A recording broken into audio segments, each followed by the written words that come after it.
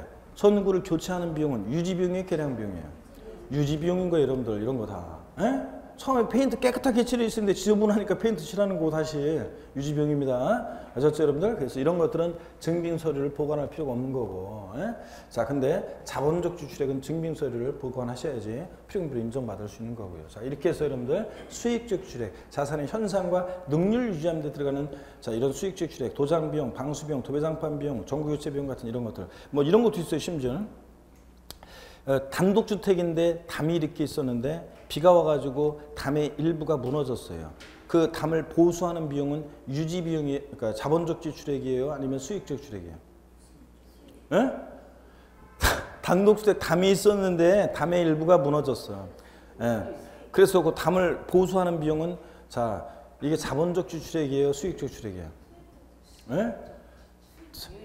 수익적 지출액이 당연히 담이 처음에 멀쩡했잖아요. 예. 담이 없었는데 뭐 담을 새로 쌓는다거나 토지 경사가 뭐 몇 도 이상이어가지고 토지를 뭐 이걸 뭐라 하죠, 공법에서 뭐 평평하게 이렇게 뭐 작업을 하고 성토 작업을 하고 이런 거는 좋아지고 나아지면서 토지 이용이 편해서 좋아지고 나아지게 들어가는 거니까 이런 건 뭐예요? 자본적 지출액입니다. 근데 담이 멀쩡하게 있었는데 비가 와서 무너졌어. 담의 일부를 보수하는 비용은 유지 비용이라니까 그런 거는 아시겠습니까? 그러니까 수익적 지출이니까 필요금비에 포함하지 않고요. 아시겠습니까, 여러분? 자, 시험에서는 몇 번 나왔던 것이 다음 중 실거래가 중에서 양도세 계산할 때 필요금비 항목에 포함하지 않는 거. 도장 비용 등 수익적 지출액. 필요금비에 포함한다 안 한다? 안 합니다, 여러분. 아셨죠? 이렇게 이해합니다. 그다음에 자, 우리 저기는 공부한 지가 아주 오래된 것 같아. 아주 그냥 머리가 이게 회전이 핑 돌아가야 되는데 그죠? 아유, 하여튼 뭘 워낙 많아. 70대는 아니잖아, 70대. 60대면 뭘 한참 청춘이 지금 제2의 인생인데, 지금. 아, 진짜. 우리 그 누나들이나 형들 이렇게 보면은, 옛날에는 진짜 우리 할머니 때는 할머니 같았는데, 요즘 우리 형님들, 이렇게 누나들 60대, 뭐 매형 70대 막, 예? 60, 70대들이거든요. 장수만세, 저 형님이랑 장수만세도 아니에요. 우리 저 매형이나 누나들 이렇게 보면, 진짜로 청춘이에요, 청춘. 아이고, 나보다 힘이 더 세. 아이고, 진짜. 나보다 힘이 더 세요. 그래서 무슨 쌀, 어디 강화에선가 쌀을 좀 사갖고 와가지고, 쌀을 사갖고 차에 내리려고 했는데, 마침 저희 매형이 저희 부모님 댁에 오셨었는데, 제가 부모님 댁에 내려드리려고 했는데, 저희 매형이 오셨더라고요. 그랬는데 나는 쌀을 한 가말, 반 푸대죠, 말하면 한 가마도 아니죠? 그걸 뭐라고 하죠? 이렇게 한 푸대. 딱 했는데, 아파트 지금 엘리베이터까지는 가야 될 거 아니에요. 근데 아이고 나는 그냥 휘청휘청해야지 못 가겠는데 저희 매형 같은 경우 그냥 탁 들어가지고 저희 아버지가 저희 아버님만 하더라도 올해 그 전까지는 하여튼 팍 들으시고 그냥 가볍게 가셔요. 그래서 60대 지금 나이 따질 때가 아니지 지금. 청춘의 마음으로 합니다. 그래야지 에너지가 생기고, 제가 32살 정도의 그때 생각해 보세요. 32살 내가 어땠었나. 그때 그 마음으로만 공부해. 아셨죠? 예. 자, 봅니다. 그럼 더 언니들, 더 언니인 사람들도 다 합격합니다. 자, 그래서 여기 실거래가 양도세 계산할 때 자본적 지출액이 뭔지 쭉 자세히 나왔는데 보려고 할 필요 없어요. 지금 머리 아파요. 기본서 나오면 나중에 다 알려드릴게요. 근데 수익적 지출액이라고 거기다 써놓고 금방 필기를 해놓으시면 되고요. 됐습니다. 그 다음에 이렇게 해서 우리가 여러분 보세요.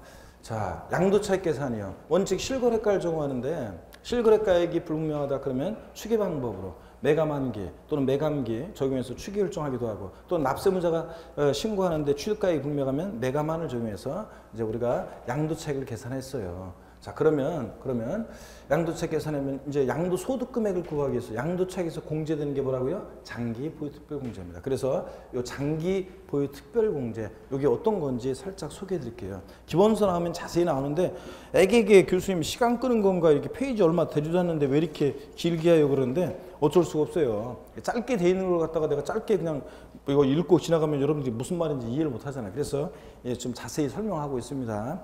요 장기 보유 특별 공제 315페이지요. 공제 대상이 나와 있는데 공제 취지를 좀 말씀을 드릴게요. 여기를 봅니다. 아까 그랬어요. 아까 제가 장기 보유공제는 여러분 보세요. 여기 장기 보유공제. 사람들이 부동산을 장기간 보유하는 게 국가적으로 좋다고 그랬어요. 3년 이상. 단기 보유에다가 팔고 단기 보유에다 팔고 그러다 보면 막 올라가다 팍 꺼지고 막 부동산 시장에 막 급격한 변동이 막 생기면 오히려 안 좋다고 그랬잖아요. 국가적으로. 그죠? 그래서 장기 보유하는 게 좋은데 장기 보유하라고 뭐 말로만 하면 사람들이 뭐 메리트가 없으면 누가 보유해요? 그래서 장기 보유하는 자가 유리하도록 이렇게 장기 보유를 유도하기 위해서 인정하는데 또 이런 문제점도 있어요. 장기 보유하다 보면 뭐 어떤 문제점이 생겨요. 어떤 문제점이 생기는지 제가 소개해 드리는데 공제 취지요. 장기 보유를 공제하는 취지요. 근데 소개해 드리는데 시험에서 이게 중요하냐? 안 중요해요. 시험에서 공제 취지는 바꿔서는 안 나와요. 나오면 가끔씩 장식용으로 나오는 거지. 또 기본소가 나오면 공제 취지가 나와 있을 거예요. 근데 제가 핵심적인 말들을 미리 한번 이해를 돕기 위해서 소개해 드립니다. 여기 봅니다. 자, 장기 보유 통제를 인정하는 취지요. 아이고, 예, 인정하는 취지 한번 봅니다. 어떤 거는 먼저요. 장기 보유하다 보면 이런 문제점이 생겨요. 여러분 양도소득세는 어떤 세금이냐면 어떤 자산을 취득해서요. 양도하기까지 보세요. 양도하기까지. 자, 어떤 자산을 보유하는 동안에요. 양도세는 이런 세금이에요. 사용수익, 이 재산을 사용하고 수익한 것에 대한 세금 귀속 부분을요. 자, 이런 건 나중에 설명 안 해요. 자, 그렇기 때문에 지금 잘 봅니다. 자, 어떤 양도세라는 세금은 이런 세금이에요. 숨은 뜻이 이런 게 있어요. 어떤 자산을 취득해서 양도하기까지 보유하는 동안에 이 자산 사용하고 수익한 것에 대한 세금 귀속 부분을 보유기간 동안 이렇게 차곡차곡 쌓아놓습니다. 차곡차곡 쌓아놔요. 그랬다가 이번에 일시적 우발적 양도소득에 일시에 실현시키는 주세가 양도소득세예요. 그럼 여러분 보세요. 보유기간이 길면 길수록 자, 보유기간이 짧을 때보다 길면 길수록 사용수익에 대한 세금 귀속 부분이 더 많이 쌓여지잖아요. 그죠 여러분들? 사용수익에 대한 세금 귀속 부분을 싹싹 쌓아놨다가 귀속시키는데 보유기간이 길면 길수록 더 많이 쌓이잖아요. 이런 것을 뭐라고 하냐면 결집효과라고 그래요. 사용수익에 대한 세금 귀속분이 더 많이 쌓여지는 거. 이걸 결집효과라고 하는데 결집효과를 완화시켜주고요. 장기 보유하면서 생길 수 있는. 또 그 다음에 장기 보유자일수록 결집효과 때문에 세금을 더 많이 낸다 그러면 누가 장기 보유자일수록 양도를 기피할 거 아니에요. 그죠? 그래서 양도를 기피하는 효과를 우리가 뭐라고 하냐면 동결 효과라고 해요. 이런 동결 효과를 방지하고 또 장기 보유하다 보면 실질소득은 얼마 안 되는데 명목소득만 대따게 커지는 문제점이 생겨요. 명목소득 제거하고요. 자, 이게 무슨 얘기냐? 여러분 저를 보세요. 브라보콘 있잖아요. 먹는 브라보콘. 지금도 있나요? 하여튼 브라보콘 없어요 지금? 뭐 확인도 안 해보고 뒤에 있다잖아 지금. 자, 하여튼 브라보콘의 가격이 얼마였냐? 한 5년 전 브라보콘의 가격이 얼마였냐고 수강생들한테 물어보면요. 중구난방이에요. 중구난방인데 대체적으로 여기 안 물어볼게요. 하여튼 중구난방이에요. 근데 통솔적인 견해가 사람들 수강생 많은 곳에서 막 물어봤더니 막 웅성웅성 되면서 뭐 어떤 사람 얼마라고 어떤 사람 막 웅성웅성. 그래서 그냥 제가 아예 말해버립니다. 그 물어봤더니 통솔적 견해가 한 150원 정도 했대요. 한 25년 전에 150원 정도 했답니다. 근데 지금 브라보콘의 가격이 얼마냐고 물어봤더니 또 중구난방이에요. 막 그래서 얼마라고 하고 어떤 수강생분이 뭐 저 1,500원인가 1,300원, 1,200원이라고 했더니 다른 어떤 수강생이 탁 돌아보면서 아니야 우리 동네 마트에서 800원에 사 요새. 내가 며칠 전에 내가 800원에 그런 거 사왔는데 하면서 막 하면서 막 싸우고 막 그러면서 막 아이고 중구난방. 그래서 하여튼 얘기를 들어보니까 통솔적 견해가 얼마냐면 한 지금 소비자 권장가로 찍힌 거는 한 1,500원 정도 한대요. 1,500원. 그러면 여러분 보세요. 25년 전에 150원 하던 게 지금 1,500원이니까 물가가 10배 뛰었죠? 그렇잖아요. 여러분. 엄청 올랐어요. 자, 그런데 그런 거 생각하면 와, 그죠? 근데 여러분 보세요. 예를 들어서 25년 전에 예를 들어서 평당 10만 원의 땅을 산 사람이 25년 흘러가지고 평당 20만 원대 가격대의 땅을 팔았어요. 그러면 이 사람은요, 양도소득세는 많이 나옵니다. 왜냐하면 배로 양도차익이 발생했기 때문에. 근데 자, 물가가 지금 얼마 뛰었어요? 10배 뛰는 동안에 이 사람 땅값은 2배밖에 안 뛰었잖아요. 그럼 이 사람 여태까지 세금 낸 거 생각하면 이 사람 망한 거예요, 여러분들. 그렇잖아요. 엄청 돈을 번 것 같기도 하지만 또 어떻게 보면 또 물가가 10배 뛰는 동안에 땅값은 2배밖에 안 됐으니까 어떻게 생각하면 손해본 거잖아요, 여러분들. 자, 그런 것처럼 여러분 보세요.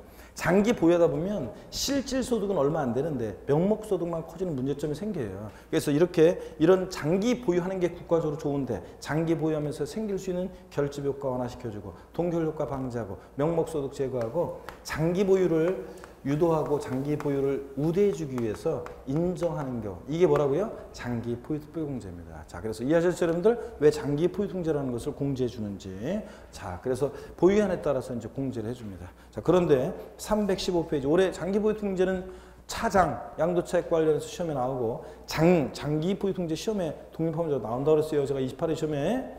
그래서 나중에 시험에 나올 것만 좀 찍어주세요. 그런데 수업 시간에 이렇게 나온다고 이제 얘기할 때는 못 듣고 있다가 나중에 꼭 찍어달라고 그래. 자, 잘 듣습니다. 나옵니다, 시험에. 공제 대상을 봅니다. 장기 포유 통제 공제 대상은요, 3년 이상 보유한 토지 건물이 대상입니다. 3년 미만 보유한 토지 건물은 대상이 아니에요. 그러니까 장기공제를 받으려면, 자, 여러분, 몇 년 보유해야 돼? 3년 이상을 보유해야 돼요.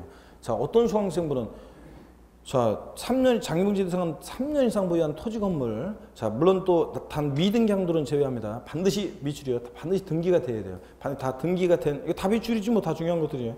자, 반드시 등기된 3년 이상 보유한 토지 건물 대상인데, 예, 어떤 수강생분이 저한테 그랬어요, 예전에. 교수님 때문에 한 문제 또 어떤 수강생이 와가지고, 하여튼 문제 틀리면 나한테 가요. 자, 주택 옛날에 경기도 이천에서 강의할 때였구나, 경기도 이천에서. 예, 경기도 이천에서 강의할 때인데, 어떤 수강생이 저한테 와가지고 나 때문에 모의고사 한 문제 틀렸다고 막 하면서 막 그러더라고요. 그래서 왜 틀렸냐고 그랬더니 장기문제 대상은 등기되고 3년 이상 보유한 토지 건물 옛날 같은 경우는 만 대상이라고 그랬잖아요. 그래서 그랬지. 근데 여기 보니까 지문에 보니까 주택 있잖아요. 주택. 이거 주택. 예? 주택은 나중에 이제 1세 주택이라 주택 같은 것도 주택도 장기문제 당연히 대상이 되죠. 주택은 여기 대상이라고 나와 있는데 나는 틀리다고 생각했는데 틀리다고 했는데 여기 저 대상이 된다잖아요. 그래서 왜? 그랬더니 왜 그렇게 생각했냐? 그랬더니 여기 보세요. 토지 건물만 대상이라고 돼 있잖아요. 주택이란 말 없잖아요. 예. 여러분도 융통성 가지고 여기 건물에는 당연히 뭐가 포함되어 있어요? 주택이 포함되어 있는 거, 주거용 건물, 주택 포함되어 있는 겁니다. 하여튼 가끔씩 보면 융통성 없어가지고 그냥 그런데 물론 이제 합격했어요. 예전에 경기도 이천에서 갑자기 생각나네. 그 산수유 축제 열리고 그랬던 곳에. 자, 여러분 하여튼 자, 3년 이상 보유한 토지 건물 대상인데 반드시 등기가 돼야지 미등기는 제외됩니다. 동그라미 2번 조합원 입주권도 대상이 되는데요. 가로 안에 보니까 담이 줄입니다. 조합원으로부터 취득한 것은 포함한다, 제외한다? 제외한다고 되어 있어요. 자, 조합원 입주권, 조합원으로부터 취득한 것은 제외한다. 이게 어떤 얘기인지 한번 소개해 드리겠습니다. 자, 여기 보세요, 여러분들. 조금 이쪽 와서 설명드릴게요. 이따가 사진으로 찍어 가시던 필기는 제가 안 지울 테니까 사진으로 찍어 가시든 하시고 일단 여기를 봅니다. 자, 어떤 얘기냐면 요 시점이 만약에 관리처분계획 인가일이라고 할게요. 공법에서 배워요? 관리처분계획 인가일. 요 시점이 관리처분계획 인가일이에요. 요 시점이. 그러면 자, 관리처분계획 인가일 전에 주택이 있었어요. 종전주택이 있었습니다. 종전주택이 있었는데 관리처분계획 인가가 나면 종전주택은 다 따라 보시겠죠? 여러분들 공법에 다 배워요, 이제. 자, 다 따라 보십니다. 그러면 뭘 받냐면 조합원 입주권을 받습니다. 조합원 입주권을 받아요. 그랬을 때 조합원 입주권을 받았습니다. 이 조합원 입주권은 장기 보유통제 대상이 됩니다. 이게 장기통제 대상이 되는데 이게 원래는 관행상 인정되던 것을 몇 년 전에 법에 명문한 거고 시험에 또 이거 알고 이제 물어봤었고요. 그 해에. 하여튼 조합원 입주권 대상인데 다만 이 조합원 입주권은 이 원조합원 입주권만 말하는 거지 이 조합원 입주권을 취득한 사람이 이걸 갖고 있다 다른 사람한테 양도했을 때 그때는 아니에요. 즉 조합원 입주권은 조합원으로부터 취득한 것, 즉 승기 취득한 것은 자 조합원으로부터 취득한 것은 어떻게 한다? 제외합니다. 원조합원 입주권만 말하는 거예요. 입주권 갖고 우리 집 갖고 내가 집 하나 갖고 있었는데 개발사 벌어진 지역에 내 집 갖고 있으니까 다 따라 보셨어요? 재개발 지역, 재건축 지역에 집 따라 보셨어요. 입주권 받았어요. 예? 조합원 입주권 받았는데 갖고 있다가 팔 때는 안 돼요, 여러분들. 아시겠습니까, 여러분? 조합원 입주권 자 대상인데 근데 그럼 무슨 얘기냐 이 조합원 입주권은 장기 보유통제예요. 입주권 요거 판 가격 산 가격에 대한 양도 차익에다가 장기 보유통제를 인정해 주는 게 아니에요. 이 양도 차익에 대한 인정해 주는 게 아니라 관리처분계인가일 전에 때려부신 이 종전주택의 양도 차익이요. 이 종전주택 옛날에 상가격, 이번에 판가격. 이 양도 차익에다가 장기 포유특별공제 공제율을 적용합니다, 여러분. 자, 그러면 조합원 입주권은 입주권 자체에 대한 양도 차익이 아니라 관리처분계인가일 전에 때려부신 그 종전주택 양도 차익에 한정해서 장기공제를 인정해 준다는 건데, 그럼 왜 그렇게 했느냐? 왜 그렇게 했긴 왜 이렇게 했어요? 관리처분계 인가하면 종전주택은 다 때려부시고 흔적도 없이 사라지고 없잖아요. 그러니까 조합원 입주권을 받은 게 있으니까 이 조합원 입주권에 대해서 원래는 이 때려부신 주택 양도 차익에 장기공제를 인증해 주고 싶은데 이건 흔적도 사라지고 없으니까 조합원의 입주권에 대해서 장기공제를 대상으로 추가한 거고요. 다만 조합원의 입주권 자체에 대한 장기공제를 인증해 주게 한 게 아니기 때문에 조합원으로부터 취득한 조합원 입주권은 포함한다, 제외한다? 제외합니다. 원조합원 입주권만 말하는 거예요, 여러분들. 아셨죠, 여러분? 자, 그러면 교재를 보겠습니다. 교재를 보시면 다시요. 그러면 장기 보유공제 대상은 지금 동그라미 1번과 2번을 읽으니까 합치면 이렇게 된 거예요. 장기공제 대상은 등기되고 3년 이상 보유한 토지 건물 및 조합원 입주권이 대상인데, 조합원 입주권은 조합원으로부터 취득한 것은 포함한다, 제외한다? 제외한다. 아시겠죠, 여러분? 자, 그 다음에 동그라미 2번 이어서 보니까 단 조합원 입주권은 관리처분계획 인가 전 양도 차익으로 한정해서 장기공제를 인정한다는 얘기입니다. 자, 그런 얘기고. 공제 금액이 나오는데요. 자, 양도 차익에다가 이제 보유기한별 공제율을 곱해서 해주는데, 1세대 1주택이라고 그래가지고 양도소득세가 과세되는 1세대 1주택이 있어요. 아까 고가주택 같은 애들은 1세대 1주택에도 비과세 해줘야 안 해줘요? 안 해준다고 그랬습니다. 아까 고가주택은 실거래가에 추가하는 고가주택은 비과세 배제한다고 그랬잖아요. 그래서 1세대 1주택이고 3년을 보유했는데도요, 양도소득세가 과세되는 게 있어요. 어떤 게 그러냐면 고가주택이요. 고가주택은 1세대부터 3년 보유했어도, 그러니까 2년 이상을 보유하고, 장기공제 받으려면 3년 보유해야 되잖아요. 그 3년 이상을 보유했는데도 비과세가 아니라 과세가 되는 게 있는데, 그게 어떤 게 그렇다? 고가주택. 그래서 고가주택 같은 애들이, 그런데 그럴 때 이 1세대 1주택인 고가주택에 대해서는 장기공제를 왕창 해줘요. 지금 신경 쓰지 마세요, 여러분들. 그 1세대 1주택을 제외하고 일반적인 자산은 10%부터 30%까지요. 보유연수에다가 3%씩 공제를 적용해서 공제해줘요. 3년 이상 4년 미만 보유하면 3, 3은 9는 아니고 처음에 시작은 양도차익의 10%부터 해줘요. 그 다음부터는 이제 보유연수에 3%씩 적용하면 돼요. 4년 이상 5년 미만 보유해서 3, 4, 12. 5년 이상 6년 미만 보유해서 3, 5, 15. 예? 7년 이상 8년 3, 7, 21, 21% 양도차익에. 이런 식으로 해서 최대 몇 프로까지 10년 이상 보유하면 30%까지 공제를 해줘요. 10년 이상 보유하면. 그래서 만약에 양도차익이 1억 원 계산됐어요. 만약에 10년 보유했어요. 그러면 12년 보유했다. 그러면 10년 이상이니까 30%. 그러니까 3천만 원을 공제받을 수 있다는 얘기입니다. 아시겠습니까, 여러분? 나중에 이제 자세한 것은 나중에 합니다. 오늘은 자, 공제 금액 일반적으로는 보유연수에 3% 적용해서 10%부터 30%까지 장기 특별공제를 공제한다. 양도차익에다가 뭐 이런 정도 보시고, 보유기한 계산 같은 것도 나중에 다 배울 얘기들이에요. 그래서 나중에 배울 거고, 신경 쓰지 마시고 지금은 그냥 요거만 기억합니다. 자, 뭘 기억하느냐? 양도 소득 금액을 구하기 위해서 양도 차익에서 공제되는 게 뭐라고요? 장기 보유통제입니다. 시험에서는 이 계산 과정 알고 있는지를 물은다고 그랬잖아요. 이거를 어떻게 물어보냐면 이렇게, 이거 보면서 대답해 보세요. 양도소득세 계산 과정에서 양도 소득 금액을 구하는 경우에 맨 마지막으로 공제되는 것은 양도소득 기본공제액이다. OX예요. 양도소득세 계산 과정에서 양도소득 금액을 구하는 경우에 맨 마지막, 이거 보면서 대답하셔요. 맨 마지막으로 공제되는 것은 양도소득 기본공제액이다. OX예요. X입니다. 양도소득 기본공제가 양도소득세 계산 과정에서 양도소득 금액을 구할 때 맨 마지막으로 공제되는 것은 장기보유공제지. 자, 양도소득 과세표준 금액을 구할 때 맨 마지막으로 공제되는 게 뭐고요? 기본공제고. 이런 거. 또 보세요. 양도소득세 계산상 양도소득 금액은 양도 차익에서 양도소득 기본공제액을 공제한 금액으로 한다. OX예요. X입니다. 양도소득세 계산에서 양도소득 금액은 양도 차익에서 장기 보유공제액을 공제한 금액이지 기본공제 아닙니다. 이렇게 나오고, 또 시험에서 저 보세요. 옳은 거 골라라 문제에서 이렇게 나온 적도 있어요. 여기를 봅니다. 양도소득세 산출세액은 양도 차익에서 장기 보유특별공제와 양도소득 기본공제액을 공제한 금액에 해당 세율을 적용한다. 맞잖아요. 예? 양도세 산출세액은 양도 차익에서 장경제와 기본공제액을 공제한 금액에 해당되는 세율을 적용한다. 맞잖아요. 이렇게 해서 계산 과정을 알고 있는지를 묻습니다. 그래서 오늘 이 계산 과정, 요거 양도소득 금액은 양도 차익에서 차장소, 장기부 특별공제액을 공제해서 구한다. 차장소. 그 다음에 공제 취지 이해하시고, 나중에는 설명 안 하는 거니까 지금 잘 이해해 두시고, 장경제를 왜 인정해 주는지, 자, 취지 이해하시고, 그 다음에 장경제 공제 대상, 등기되고, 미등양도한 폐지, 등기되고 몇 년 이상? 3년 이상 보유한 토지 건물 및 조합원 입주권 대상이다. 다만 조합원 입주권은 원조합원 입주권만 대상이지 조합원으로부터 취득한 조합원 입주권은 대상이 된다 안 된다? 안 된다. 뭐 이런 정도 아시고, 자, 공제액은 양도 차익에다가 일반적으로는 10%부터 30%까지 공제를 한다더라. 이 정도만 아시고 자세한 것은 나중에 공부합니다. 그리고 이제 양도소득 기본공제입니다. 기본공제. 자, 양도 기본공제는 기본적으로 공제를 해주는 건데요. 공제 대상 보니까 양도소득 거주자는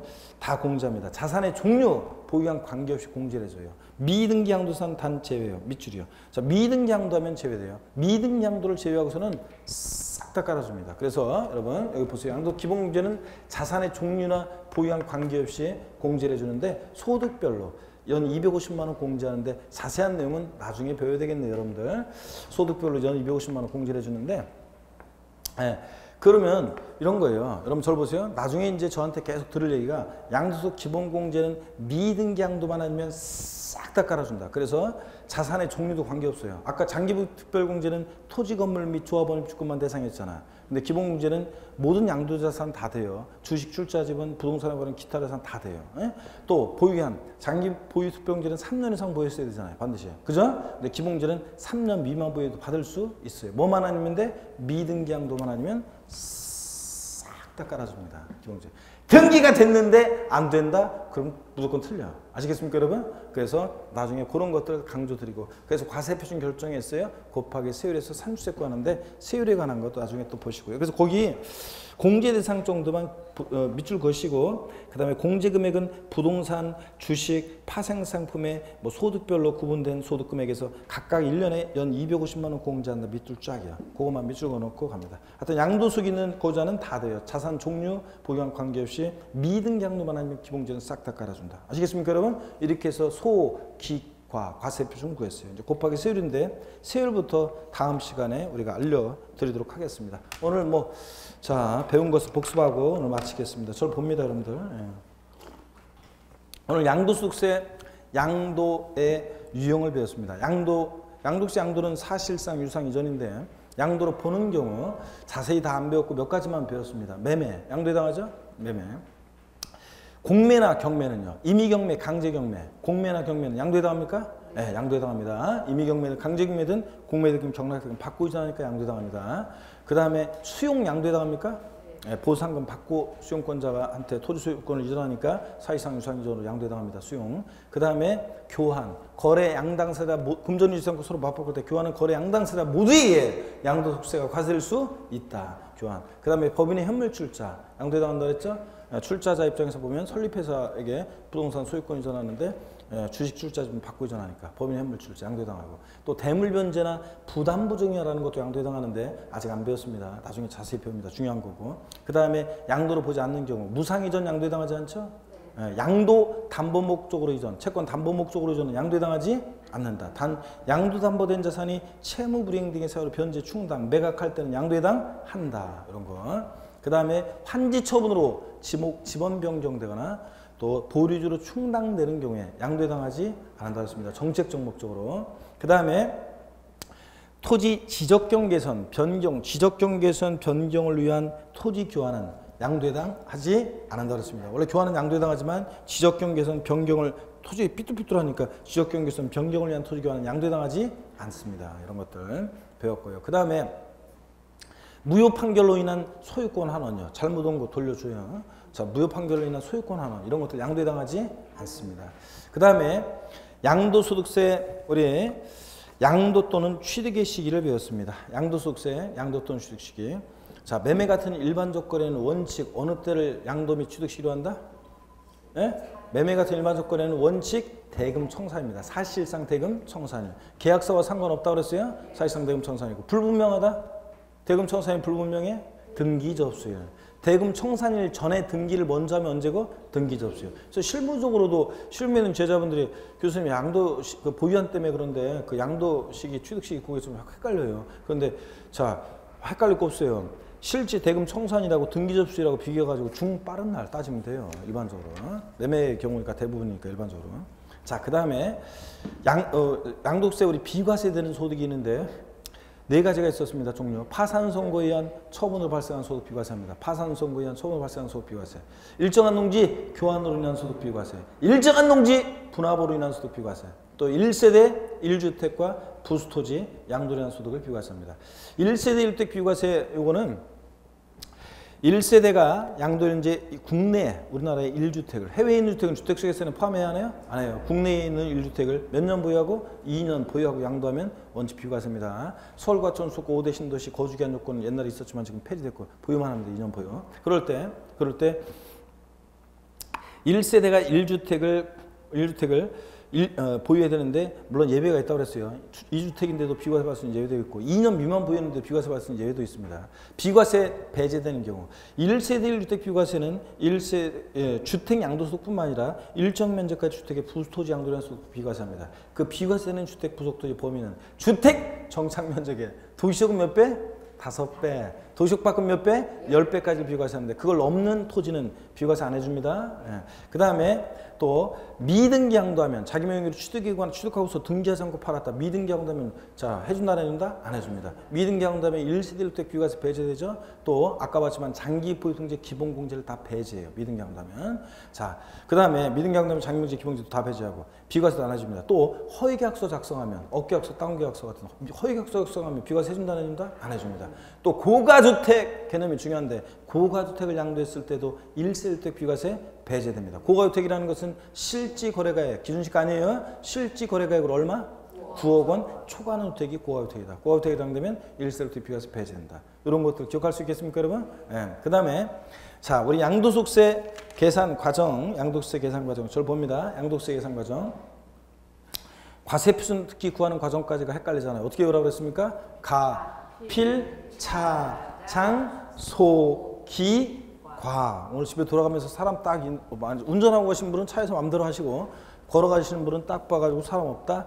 가, 필, 차, 장, 소, 기, 과. 가, 양도가액에서 뭘 뺍니까? 필요경비, 가필, 필요경비를 빼는데 필요경비에는 취득가액, 실지 취득한 가액, 그 다음에 기타 필요경비로서 자본적 지출액, 양도비용, 학계액을 필요경비로 공제합니다. 취득하면서 보유하면서 양도하면 들어간 비용을. 그 다음에 가필, 차, 양도차익 구한 다음에 차, 뭐예요? 장기 보유공제액을 공제하면 뭘 구해? 차장, 소, 양도소득금액 구하고. 그 다음에 소득금액에서 뭘 공제해? 기본공제액을 공제하면 소기, 과세표준 구합니다. 과표 결정됐다 곱하기 세율에서 산출세를 구합니다. 아시겠습니까, 여러분? 이런 거. 다시 한번 자 양도세 과세표준 구하는 계산 과정 어떻게 외운다고요? 가, 필, 차, 장, 소, 기, 과 이거고 가불이 필요한 버스 차장은 경리과로 가지 말고 어디로 가라? 소기과로 가라. 이거고 그 다음에 또 봅니다.